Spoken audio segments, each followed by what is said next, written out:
Venez vous relooker chez Luminel. Salon de beauté Luminel vous présente le journal. Luminel, osez être la plus belle.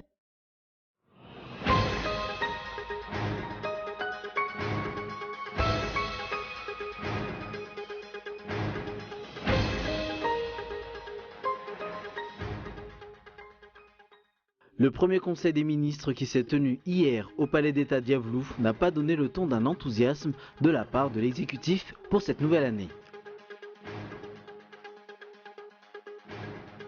Le groupement politique Mapar figurera aux abonnés absents de la cérémonie de présentation de vœux des corps constitués au couple présidentiel au Palais d'État d'Iavlou demain.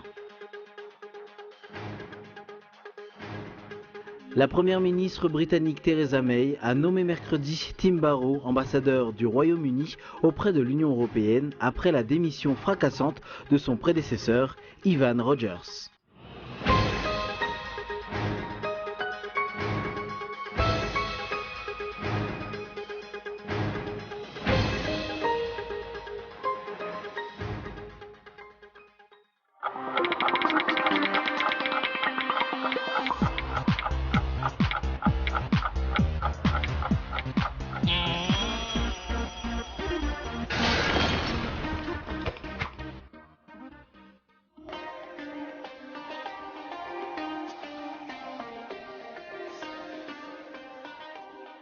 Venez vous relooker chez Luminel. Luminel, coiffure tendance, extension cheveux, coloration, lissage brésilien, maquillage, extension cils. Pédicure, manicure, onglerie.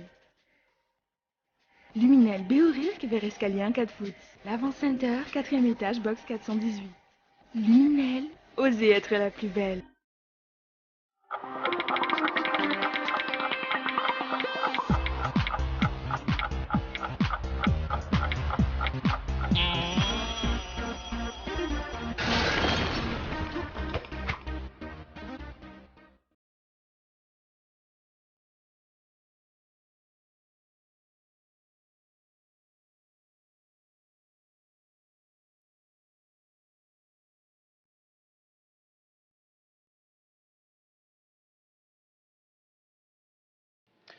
Bonsoir, vous regardez Cool TV, bienvenue dans ce journal. À la une de cette édition ce soir, la traditionnelle cérémonie de présentation de vœux des différents corps constitués au couple présidentiel aura lieu demain à Iavlou.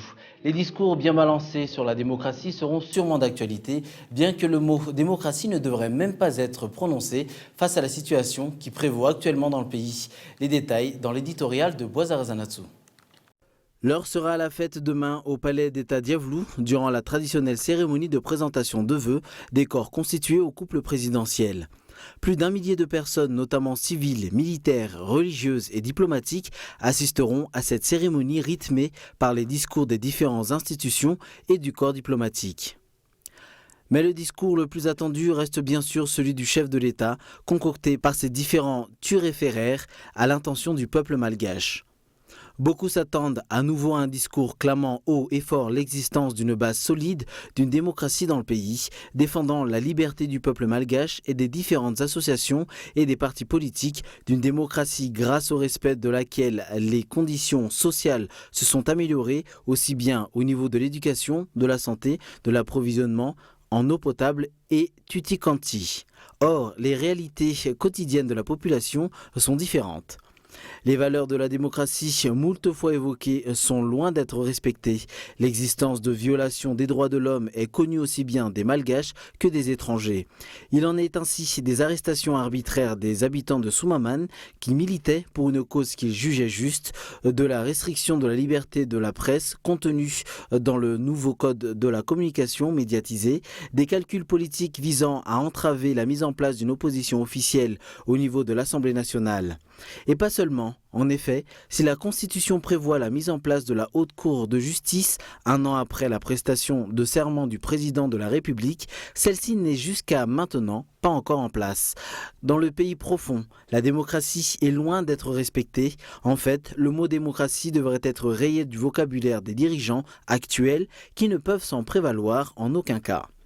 Quelle est la position de la communauté internationale face à ce non-respect flagrant de la démocratie à Madagascar? Va-t-elle fermer les yeux et se rendre complice des agissements des dirigeants qui entraînent le pays dans un gouffre profond? Le premier conseil des ministres qui s'est tenu hier au palais d'État d'Iavlou n'a pas donné le ton d'un enthousiasme de la part de l'exécutif pour cette nouvelle année. Il n'y a eu que 3 communications verbales et une adoption de textes réglementaires. Reportage de Michel Aranardzon. 3 communications verbales et une adoption de textes réglementaires. Tels sont les résultats du premier conseil des ministres de cette année.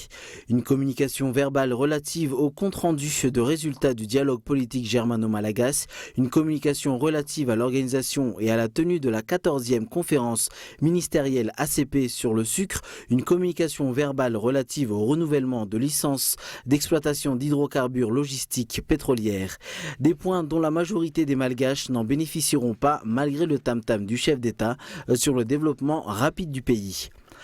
Comparé aux autres premiers conseils des ministres d'autres pays, celui de Madagascar frise le ridicule. En France, par exemple, 5 projets de loi ont été adoptés, comme le projet de loi sur la création d'un établissement public chargé de la formation professionnelle des adultes, la participation des employeurs à l'effort de construction.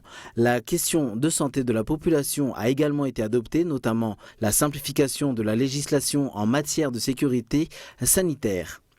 Le premier conseil des ministres du Sénégal peut également être pris comme exemple comparé à celui de Madagascar. Le chef de l'État sénégalais a demandé au gouvernement d'accélérer le rythme de mise en œuvre des projets et programmes du plan du Sénégal émergent en accordant une priorité particulière à la consolidation de la décentralisation, à la modernisation de l'administration, à l'amélioration de l'environnement des affaires, le développement des PME et PMI. Le président de la République sénégalaise a également demandé au gouvernement de veiller à la relance du tourisme, à la valorisation optimale de l'artisanat national et du secteur informel, à l'intensification de l'exécution des projets de promotion de l'emploi des jeunes, ainsi qu'à l'application de la mesure de baisse de 10% sur les factures d'électricité. Un conseil des ministres riche au bénéfice du peuple, un conseil des ministres déterminant toute résolution au développement de son pays. Celui du régime actuel est loin de satisfaire les besoins de la population. Le début d'une année qui marque de nouvelles et bonnes résolutions. Ce premier conseil des ministres qui s'est tenu hier ne montre aucune volonté d'aller de l'avant pour cette année 2017. Arson Jean-Gabriel, le premier adjoint de Lalor Avalmanan, quitte la commune urbaine d'Antananarive. Son explication, consacrer plus de temps à son entreprise et à sa famille. Un fait qui est devenu habituel depuis l'arrivée de la première magistrate de la ville. Reportage de Fezou Rafali. Coup dur pour Lalor Avalmanan et la commune urbaine d'Antananarive en ce début d'année. Le premier adjoint Harrison Jean Gabriel quitte son poste. Certains médias ont affirmé que les mauvaises gestions enregistrées au sein de la commune en sont les principales causes. Mais joint au téléphone, le concerné a nié les faits. Il a affirmé qu'il veut consacrer plus de temps à sa famille et à son entreprise. Pour la continuité des affaires au sein de la commune, l'intérim sera assuré par le colonel Rimbo Salaman. La passation de service aura lieu la semaine prochaine. Ceci étant, cette nouvelle année risque d'être dure pour les responsables au niveau de la commune. De grands dossiers demeurent toujours en suspens, si l'on ne cite que le sempiternel jeu de chat et souris entre la commune et les marchands ambulants, la gestion des parkings et la transparence dans la gestion financière du budget communal. Ce n'est pas la première fois qu'un adjoint de Lalor Avalmanan quitte la commune. Au mois d'août de l'année dernière, Patrick Ramiraman a été limogé pour avoir été à plusieurs reprises en désaccord avec l'équipe du maire. Après le départ du premier adjoint, un changement d'organigramme est attendu. Toujours sur le plan politique, le groupement politique MAPAR figurera aux abonnés absents de la cérémonie de présentation de vœux des corps constitués au couple présidentiel au palais d'État d'Iavlou demain. Et d'un, aucune invitation ne lui est parvenue, et de deux, même si une invitation en son nom a été envoyée, les membres du MAPAR n'assisteront pas à cette cérémonie. D'après Pierre Houlder, l'arrestation et l'emprisonnement arbitraire de Augustin Diamananour figurent parmi les causes de cette absence. Sur le plan économique, Ethiopian Airlines se trouve en pole position pour devenir le partenaire stratégique d'Air Madagascar face à ses concurrents Air Austral et Air Mauritius. Le nom de la compagnie aérienne qui va gérer les 49% du capital d'Air Madagascar sera connu sous peu. Tout de suite, le reportage. Le nom de la compagnie aérienne Ethiopian Airlines sort du lot dans la quête d'Air Madagascar de son partenaire stratégique. Selon les informations recueillies, elle est bien partie pour obtenir les 49% du capital d'Air Madagascar face à ses concurrents Air Austral et Air Mauritius. D'ailleurs, ces derniers temps, cette compagnie a renforcé sa communication sur le plan international. En témoigne un article sur Ethiopian Airlines paru sur le site Air Journal. On peut notamment lire sur le site qu'à partir du 28 mars 2017, la compagnie nationale d'Éthiopie proposera 3 vols par semaine entre sa base à Addis Abeba Bole et l'aéroport d'Antananarive Ivatu, opéré en Boeing 737-800 pouvant accueillir 16 passagers en classe affaires et 138 en économie. Ethiopian Airlines a enregistré une croissance rapide et profitable via l'expansion de sa flotte et de son réseau ainsi que par des investissements importants dans les services à la clientèle dans les airs comme au sol. 8 nouveaux avions dont son premier Airbus A350-900 lui ont permis de finir 2016 avec 82 appareils. Cette compagnie est donc bien placée pour acquérir les 49% du capital social d'Air Madagascar. Est-ce pour cette raison que les dirigeants font montre de partialité envers une autre compagnie? Pour rappel, le ministre du Tourisme Roland Ratirac a affirmé dans le journal de l'île de la Réunion l'année dernière que des choses doivent changer et j'aimerais qu'Air Austral ait un rôle plus important à jouer. Ce genre de partialité est-elle admissible dans un pays qui se veut être démocratique et respectueux de l'état de droit? Même si le ministre du Transport est membre de son parti politique, le MTS, en tant que ministre, il a l'obligation de faire preuve de neutralité en l'égard au fait qu'un bureau indépendant est chargé de la recherche du dit partenaire stratégique. Sur un tout autre sujet, la saison cyclonique 2015-2016 a commencé au mois de novembre malgré un léger retard des pluies. Selon les prévisions météorologiques, pour cette année, au moins 8 cyclones traverseront l'océan Indien, dont 3 s'approcheront de la Grande Île. Dans les 5 prochains jours, selon les techniciens, la zone de convergence tropicale n'affiche aucun risque de cyclone. En tout, les noms des 26 cyclones ont déjà été attribués dans toute la zone océan Indien. Pour le moment, le temps sera meilleur dans la capitale en attendant l'arrivée des pluies jusqu'à la fin de cette semaine, selon toujours les prévisions météorologiques. Passons maintenant aux actualités internationales. Ivan Rogers, l'ambassadeur du Royaume-Uni auprès de l'Union européenne qui a démissionné mardi, a été remplacé à ce poste par Tim Barrow, nommé mercredi par la première ministre britannique Theresa May. Reportage de France 24. Jusque-là, il était resté en retrait. Aujourd'hui, Tim Barrow passe au premier plan. L'ancien ambassadeur à Moscou, ici à droite du ministre des Affaires étrangères britannique Boris Johnson, a été promu ambassadeur du Royaume-Uni auprès de l'Union européenne. Une mission délicate, attend le diplomate, alors que Londres s'apprête à ouvrir les négociations sur le Brexit. Le gouvernement britannique salue en Barrow un diplomate chevronné et un solide négociateur capable de contribuer à faire du Brexit un succès. Downing Street met aussi en avant ses anciennes fonctions de diplomate à Bruxelles. Problème pour les pro-Brexit, Tim Barrow n'a jamais pris position publiquement sur le sujet. Le chef du parti europhobe UKIP ironise. Super de voir le gouvernement remplacer un diplomate anobli par un autre diplomate anobli. Tim Barrow remplace Ivan Rogers, qui a démissionné avec fracas. Dans un courriel adressé à son équipe, ce dernier avait critiqué le manque de préparation du gouvernement de Theresa May face au Brexit. Aux États-Unis, avant même l'audition des chefs espions devant le Congrès jeudi 5 janvier, le président élu Donald Trump a dégainé mercredi pour réfuter toute implication russe dans l'élection qu'il a conduit à la Maison-Blanche. Pour cela, il riposte sur Twitter en s'appuyant sur le site Wikileaks qui nie toute intervention de Moscou dans sa publication de courriel du Parti démocrate et de proches d'Hillary Clinton. Reportage de France 24. Avant de quitter la Maison-Blanche le 20 janvier prochain, Barack Obama s'est fixé un dernier objectif, faire toute la lumière sur le rôle joué par les pirates russes dans l'élection de Donald Trump. Le président américain a pour cela commandé un rapport au service de renseignement, des conclusions qui pourraient être en partie dévoilées lors d'une audition prévue ce jeudi devant une commission du Sénat.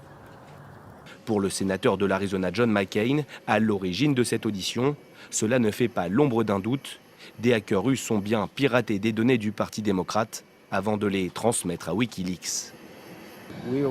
Nous exhortons vivement nos collègues à adopter des sanctions plus significatives et plus fortes contre la Russie en raison de leur attaque contre les États-Unis d'Amérique.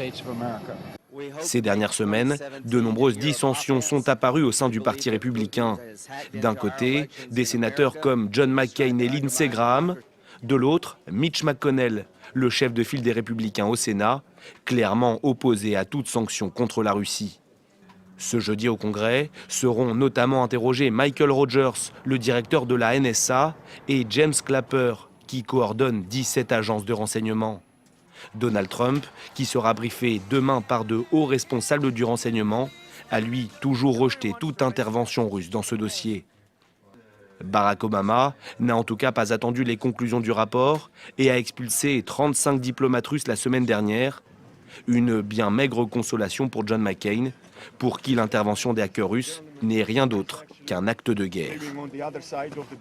Avant de vous quitter, voici les points forts qui ont marqué cette édition. Le premier conseil des ministres qui s'est tenu hier au Palais d'État d'Iavlou n'a pas donné le ton d'un enthousiasme de la part de l'exécutif pour cette nouvelle année. Le groupement politique Mapar figurera aux abonnés absents de la cérémonie de présentation de vœux des corps constitués au couple présidentiel au Palais d'État d'Iavlou demain. Et enfin, Evan Rogers, l'ambassadeur du Royaume-Uni auprès de l'Union européenne qui a démissionné mardi 3 janvier, a été remplacé à ce poste par Tim Barrow. Voilà qui clôture cette édition ce soir. Prochain rendez-vous avec l'information demain à 20h45. Bonne soirée sur Cool TV. Au revoir.